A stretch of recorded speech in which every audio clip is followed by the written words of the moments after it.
Paskat, viņas vienkārši iet, cilvēki vienkārši iet, ko jūs darat?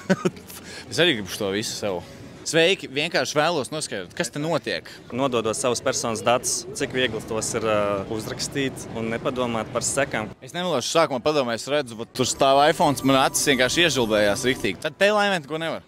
Te neko lēmēt nevar. Kā jums šķiet, cik daudz jauniešu varētu būt, ka ir jau piedalījušies šeit šodien? Aptuveni 30-40 cilvēki jau piedalījās un aizpildīja anketu. Visu šo anketu? Jā. Es skatos, nav nekāda logo. Vispār nekas. Tikai viens cilvēks pajautāja, kas jūs esat par uzņēmumu, kāpēc jūs vispār aptaujājāt. Tikai viens cilvēks pajautāja. Viss pilda, vienkārši ņem un pilda.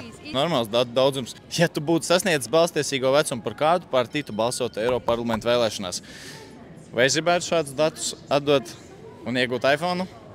Piemēram, es aizpildīšu šo lapu, un tagad es gribu iPhone. Pēc tam mēs parādām to, ka šī informācija tiek iznīcināta un arī pati Datu valsts inspekcija šīs kampaņas ietvaros nesaglabās šos personas datus. Labākais, ar ko cilvēks šodien var doties, tas ir ar jaunām zināšanām, kā pasargāt sevi un apkārtējos. Kas man jādara, lai tiktu pie šādas krūzes ir? Nedodiet datus nekādā gadījumā.